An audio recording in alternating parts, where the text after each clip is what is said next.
Everyone welcome to Study Shockers here study becomes easier. So ਆਪਾਂ ਲੈ ਕੇ ਆਏ ਹਾਂ ਜੀ ਸਾਈਕੋਲੋਜੀ ਦੀ ਐਮਸੀਕਿਊਜ਼ ਦੀ ਇੱਕ ਨਵੀਂ ਸੀਰੀਜ਼। ਇਸ ਤੋਂ ਪਹਿਲਾਂ ਵਾਲੀ ਸਾਰੀ ਵੀਡੀਓਜ਼ ਔਰ ਕੰਟੈਂਟ ਦੀ ਵੀਡੀਓਜ਼ ਦਾ ਲਿੰਕ ਤੁਹਾਨੂੰ ਆਈ ਬਟਨ ਤੇ ਕਲਿੱਕ ਕਰਕੇ ਮਿਲ ਜਾਏਗਾ। ਇਹ ਸਟਾਰਟ 2021 ਜੋ ਕਿ 24 ਦਸੰਬਰ 2021 ਨੂੰ ਹੋਣਾ ਜੀ, ਉਸ ਦੇ ਲਈ ਆਪਾਂ ਸਾਰੀ ਸੀਰੀਜ਼ ਸ਼ੁਰੂ ਕੀਤੀਆਂ ਹੋਈਆਂ ਨੇ। ਕਿ ਜੀ ਆਪਾਂ ਐਮਸੀਕਿਊ ਦੀ ਵੀਡੀਓ ਸ਼ੁਰੂ ਕਰਦੇ ਹਾਂ। ਵੀਡੀਓ ਨੂੰ ਸ਼ੁਰੂ ਕਰਨ ਤੋਂ ਪਹਿਲਾਂ ਜੇ ਤੁਸੀਂ ਚੈਨਲ ਤੇ ਪਹਿਲੀ ਵਾਰ ਵਿਜ਼ਿਟ ਕੀਤਾ ਤਾਂ ਪਲੀਜ਼ ਚੈਨਲ ਨੂੰ ਸਬਸਕ੍ਰਾਈਬ ਕਰੋ, ਬੈਲ ਆਈਕਨ ਨੂੰ ਜ਼ਰੂਰ ਪ੍ਰੈਸ ਕਰ ਲੈਣਾ। ਪੀਡੀਐਫ ਪਾਉਣ ਲਈ ਤੇ ਵੀਡੀਓਜ਼ ਦੀ ਨੋਟੀਫਿਕੇਸ਼ਨ ਟਾਈਮ ਸਿਰ ਪਾਉਣ ਲਈ ਟੈਲੀਗ੍ਰਾਮ ਚੈਨਲ ਨੂੰ ਜੁਆਇਨ ਕਰ ਸਕਦੇ ਹੋ। ਉਸ ਦਾ ਲਿੰਕ ਤੁਹਾਨੂੰ ਡਿਸਕ੍ਰਿਪਸ਼ਨ ਬਾਕਸ ਦੇ ਵਿੱਚੋਂ ਮਿਲ ਜਾਏਗਾ।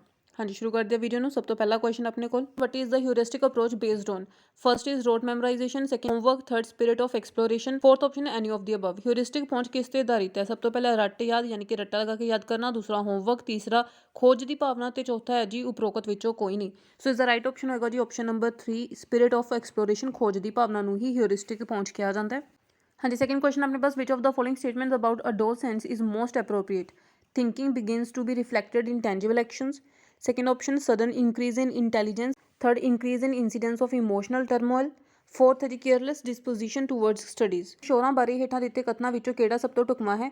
चिंतन ठोस क्रियावां विच प्रतिबिंबित होना शुरू हो जाता है।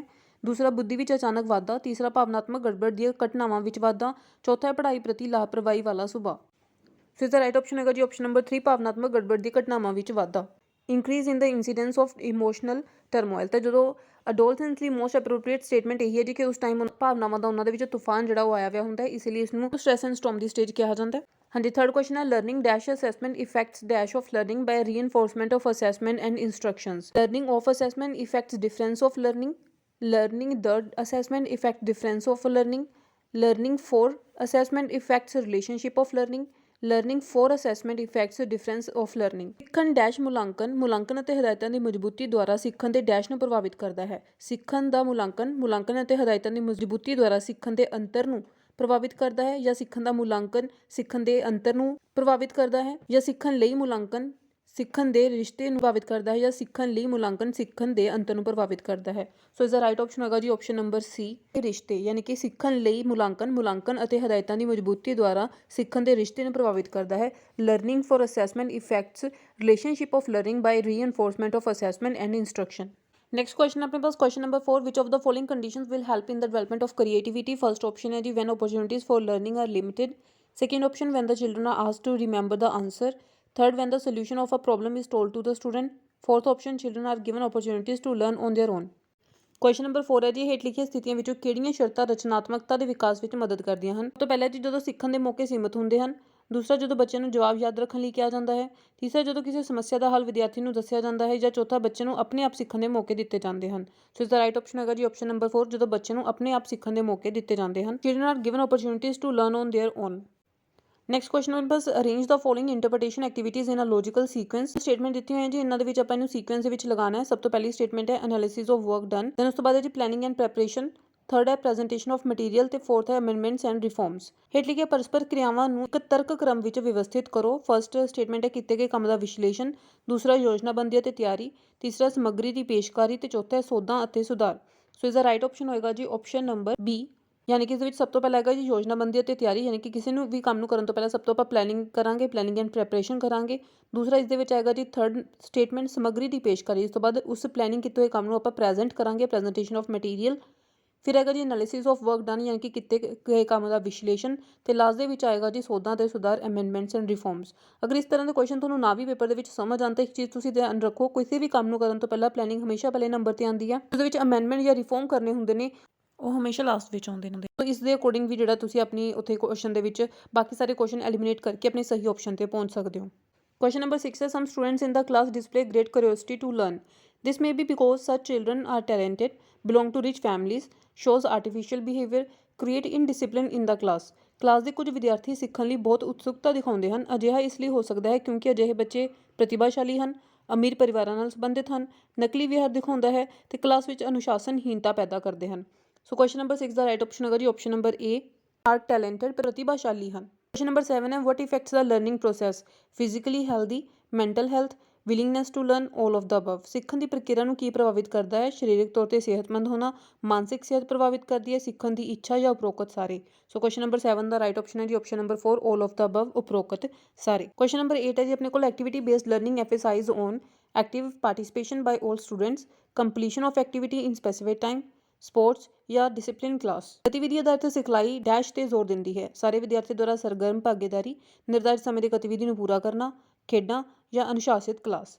ਸੋ ਕੁਐਸਚਨ ਨੰਬਰ 8 ਦਾ ਰਾਈਟ ਆਪਸ਼ਨ ਹੈ ਜੀ ਆਪਸ਼ਨ ਨੰਬਰ ਏ, ਸਾਰੇ ਵਿਦਿਆਰਥੀਆਂ ਦੁਆਰਾ ਸਰਗਰਮ ਭਾਗੀਦਾਰੀ। Active participation by all students. Question number 9. Which of the following is a better method of teaching? To persuade, raising questions, blackboard writing, all of the above. ਹੇਠ ਲਿਖਿਆਂ ਵਿੱਚੋਂ ਕਿਹੜਾ ਸਿਖਾਉਣ ਦਾ ਵਧੀਆ ਤਰੀਕਾ ਹੈ? ਮਨਾਉਣ ਲਈ, ਦੂਸਰਾ ਸਵਾਲ ਉਠਾਉਣਾ, ਤੀਸਰਾ ਬਲੈਕਬੋਰਡ ਤੇ ਲਿਖਣਾ ਤੇ ਚੌਥਾ ਉਪਰੋਕਤ ਸਾਰੇ। ਸੋ ਕੁਐਸਚਨ ਨੰਬਰ 9 ਦਾ ਰਾਈਟ ਆਪਸ਼ਨ ਹੈ ਜੀ option number 4, all of the above. Question number 10. Reinforcement is provided by any factor that increases the likelihood that a response will be repeated. Which of the following can be factor of reinforcement? Praise, token reward, succeed easily in a task, all of the above. Reinforcement ਕਿਸੇ ਵੀ ਕਾਰਕ ਦੁਆਰਾ ਪ੍ਰਦਾਨ ਕੀਤੀ ਜਾਂਦੀ ਹੈ ਜੋ ਸੰਭਾਵਨਾਵਾਂ ਨੂੰ ਵਧਾਉਂਦਾ ਹੈ ਕਿ ਜਵਾਬ ਦੁਹਰਾਇਆ ਜਾਵੇਗਾ। ਹੇਠ ਲਿਖਿਆਂ ਵਿੱਚੋਂ ਕਿਹੜਾ ਮਜ਼ਬੂਤੀ ਦਾ ਕਾਰਕ ਹੋ ਸਕਦਾ ਹੈ? ਪਹਿਲਾ ਉਸਤਤ, ਦੂਸਰਾ ਟੋਕਨ ਇਨਾਮ, ਤੀਸਰਾ ਕਿਸੇ ਕੰਮ ਵਿੱਚ ਆਸਾਨੀ ਨਾਲ ਕਾਮਯਾਬ ਹੋਣਾ ਜਾਂ ਚੌਥਾ ਉਪਰੋਕਤ ਸਾਰੇ। ਸੋ ਕੁਐਸਚਨ ਨੰਬਰ 10 ਦਾ ਰਾਈਟ ਆਪਸ਼ਨ ਹੈ ਜੀ ਆਪਸ਼ਨ ਨੰਬਰ 4, ਉਪਰੋਕਤ ਸਾਰੇ, all of the above. All of the above. So ਅਗਰ ਤੁਸੀਂ ਕਿਸੇ ਦੀ ਪ੍ਰੇਜ਼ ਕਰ ਰਹੇ ਹੋ, ਉਸਨੂੰ ਰਿਵੋਰਡ ਦੇ ਰਹੇ ਹੋ ਜਾਂ ਇੱਕ ਐਸਾ ਈਜ਼ੀ ਟਾਸਕ ਦੇ ਰਹੇ ਹੋ ਜਿਸ 'ਚੋਂ ਈਜ਼ੀਲੀ ਸਕਸੈਸ ਹਾਸਿਲ ਕਰ ਰਹੇ ਨੇ, ਸੋ ਇਹਨਾਂ ਸਾਰੇ ਫੈਕਟਰਸ ਦੇ ਨਾਲ ਉਸਦੇ ਵਿੱਚ ਜਿਹੜਾ ਰਿਸਪੌਂਸ ਉਹ ਦੇ ਰਿਹਾ ਉਸ ਦੇ ਚਾਂਸਿਸ ਰਿਪੀਟ ਹੋਣ ਦੇ ਚਾਂਸਿਸ ਜਿਹੜੇ ਆ ਉਹ ਇਨਕਰੀਜ਼ ਹੋ ਜਾਣਗੇ। ਮੰਨ ਲਓ ਤੁਸੀਂ ਕਿਸੇ ਨੂੰ ਕੁਝ ਕੰਮ ਕਰੇ ਤੇ ਰਿਵੋਰਡ ਦਿੰਦੇ ਹੋ ਜਾਂ ਪ੍ਰੇਜ਼ ਕਰਦੇ ਹੋ ਤਾਂ ਉਹ ਵਿਅਕਤੀ ਜਾਂ ਉਹ ਬੱਚਾ ਫਿਰ ਦੁਬਾਰਾ ਤੋਂ ਉਹ ਕੰਮ ਕਰੇਗਾ। Trying to understand what is happening in a social situation is called human cognition, interpersonal cognition, social cognition, circumstantial cognition. ਇਹ ਸਮਝਣ ਦੀ ਕੋਸ਼ਿਸ਼ ਕਰਨਾ ਕਿ ਸਮਾਜਿਕ ਸਥਿਤੀ ਵਿੱਚ ਕੀ ਹੋ ਰਿਹਾ ਹੈ। ਇਹ ਮਨੁੱਖੀ ਬੋਧ ਹੈ, ਅੰਤਰ ਵਿਅਕਤੀਗਤ ਗਿਆਨ ਹੈ, ਸਮਾਜਿਕ ਬੋਧ ਹੈ ਜਾਂ ਹਾਲਤ ਸੰਬੰਧੀ ਗਿਆਨ ਹੈ। ਸੋ ਕੁਐਸਚਨ ਨੰਬਰ 11 ਦਾ ਰਾਈਟ ਆਪਸ਼ਨ ਹੈਗਾ ਜੀ ਆਪਸ਼ਨ ਨੰਬਰ ਸੀ, ਸਮਾਜਿਕ ਬੋਧ, ਸੋਸ਼ਲ ਕੋਗਨੀਸ਼ਨ। ਸੋ ਆਪਣੇ ਆਲੇ ਦੁਆਲੇ ਦੀ ਸਮਾਜਿਕ ਸਥਿਤੀ ਨੂੰ ਸਮਝਣਾ ਇੱਕ ਸਮਾਜਿਕ ਬੋਧ ਹੈ। Question number 12. Which of the following is not a characteristic of a slow learner?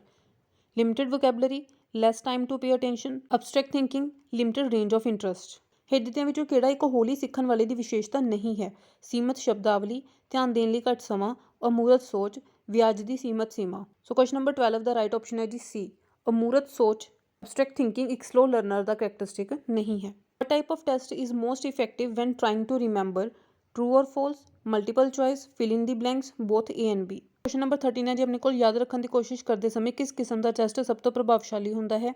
ਸਹੀ ਜਾਂ ਗਲਤ, ਵਸਤੂਨਿਸ਼ਟ ਪ੍ਰਸ਼ਨ, ਖਾਲੀ ਥਾਂ ਭਰੋ ਜਾਂ ਦੋਵੇਂ ਪਹਿਲਾ ਅਤੇ ਦੂਜਾ। ਸੋ ਇਸ ਦਾ ਰਾਈਟ ਆਪਸ਼ਨ ਹੋਏਗਾ ਜੀ ਆਪਸ਼ਨ ਨੰਬਰ ਡੀ, ਪਹਿਲਾ ਤੇ ਦੂਜਾ। ਯਾਨੀ ਕਿ ਸਹੀ ਗਲਤ ਤੇ ਵਸਤੂਨਿਸ਼ਟ ਪ੍ਰਸ਼ਨ ਜਿਹੜੇ ਨੇ ਇਹ ਦੋਨੋਂ ਹੀ ਟਾਈਪ ਜਿਹੜੀਆਂ ਉਹ ਯਾਦ ਰੱਖਣ ਸਮੇਂ ਇਹ ਟੈਸਟ ਜਿਹੜੇ ਸਭ ਤੋਂ ਵਧੀਆ ਹੋਣਗੇ। True and false, multiple choice questions. Question number 14 ਆਪਣੇ ਕੋਲ excellence orientation can be promoted by first option by focusing on the individual effort of the students, second by comparing the success of students with each other, third option by providing lots of practice material in the form of homework, option number 4 suddenly taking the test। ਉਤਮਤਾ ਸਥਿਤੀ ਦੁਆਰਾ ਅੱਗੇ ਵਧਾਇਆ ਜਾ ਸਕਦਾ ਹੈ ਵਿਦਿਆਰਥੀਆਂ ਦੇ ਵਿਅਕਤੀਗਤ ਯਤਨਾਂ ਤੇ ਧਿਆਨ ਕੇਂਦਰਿਤ ਕਰਕੇ, ਵਿਦਿਆਰਥੀਆਂ ਦੇ ਸਫਲਤਾਵਾਂ ਦੀ ਇੱਕ ਦੂਜੇ ਨਾਲ ਤੁਲਨਾ ਕਰਕੇ, ਹੋਮਵਰਕ ਦੇ ਰੂਪ ਵਿੱਚ ਬਹੁਤ ਸਾਰੀਆਂ ਅਭਿਆਸ ਸਮੱਗਰੀ ਪ੍ਰਦਾਨ ਕਰਕੇ ਜਾਂ ਅਚਾਨਕ ਟੈਸਟ ਲੈਣਾ। ਰਾਈਟ ਆਪਸ਼ਨ ਹੈਗਾ ਜੀ ਆਪਸ਼ਨ ਨੰਬਰ ਏ, ਵਿਦਿਆਰਥੀਆਂ ਤੇ ਵਿਅਕਤੀਗਤ ਯਤਨਾਂ ਤੇ ਧਿਆਨ ਕੇਂਦਰਿਤ ਕਰਕੇ। ਬਾय focusing on individual effort of the students excellence orientation ਨੂੰ ਪ੍ਰਮੋਟ ਕੀਤਾ ਜਾ ਸਕਦਾ ਹੈ। Micro teaching is useful for students of primary classes only, junior classes only, 10+2 classes only, for both primary and upper classes। Micro teaching dash ਦੇ ਵਿਦਿਆਰਥੀਆਂ ਦੇ ਲਾਭਦਾਇਕ ਹੈ ਸਿਰਫ ਪ੍ਰਾਇਮਰੀ ਜਮਾਤਾਂ ਦੇ ਵਿਦਿਆਰਥੀਆਂ ਲਈ, ਜੂਨੀਅਰ ਜਮਾਤਾਂ ਦੇ, 10+2 ਦੇ ਜਮਾਤਾਂ ਦੇ ਜਾਂ ਪ੍ਰਾਇਮਰੀ ਅਤੇ ਉੱਚ ਜਮਾਤਾਂ ਦੋਵਾਂ ਦੇ ਲਈ। ਸੋ ਇਸ ਦਾ ਰਾਈਟ ਆਪਸ਼ਨ ਹੈਗਾ ਜੀ option number D, for both primary and upper classes. So ਇਹ ਸੀਗੇ ਜੀ ਅੱਜ ਦੇ 15 ਕੁਐਸਚਨ CDP ਯਾਨੀ ਕਿ ਆਪਣੇ ਚਾਈਲਡ ਡਿਵੈਲਪਮੈਂਟ ਪੈਡਾਗੋਜੀ ਤੇ। ਆਈ ਹੋਪ ਤੁਹਾਡੇ ਲਈ ਵੀਡੀਓ ਯੂਜ਼ਫੁਲ ਰਹੀ ਹੋਏਗੀ। ਤੁਹਾਨੂੰ ਵੀਡੀਓ ਕਿੱਦਾਂ ਦੀ ਲੱਗੀ ਆਪਣਾ ਫੀਡਬੈਕ ਮੈਨੂੰ ਕਮੈਂਟ ਸੈਕਸ਼ਨ ਦੇ ਵਿੱਚ ਜ਼ਰੂਰ ਲਿਖਿਓ। ਜੇ ਵੀਡੀਓ ਵਧੀਆ ਲੱਗੀ ਤਾਂ ਪਲੀਜ਼ ਵੀਡੀਓ ਨੂੰ ਲਾਈਕ ਕਰੋ, ਵੱਧ ਤੋਂ ਵੱਧ ਸ਼ੇਅਰ ਕਰੋ ਤੇ ਨਾਲ ਹੀ ਆਪਣੇ ਚੈਨਲ ਨੂੰ ਸਬਸਕ੍ਰਾਈਬ ਕਰੋ। ਟੈਲੀਗ੍ਰਾਮ ਚੈਨਲ ਨੂੰ ਜ਼ਰੂਰ ਜੁਆਇਨ ਕਰੋ, ਉਸਦਾ ਲਿੰਕ ਤੁਹਾਨੂੰ ਡਿਸਕ੍ਰਿਪਸ਼ਨ ਬਾਕਸ ਦੇ ਵਿੱਚੋਂ ਮਿਲ ਜਾਏਗਾ। Thank you.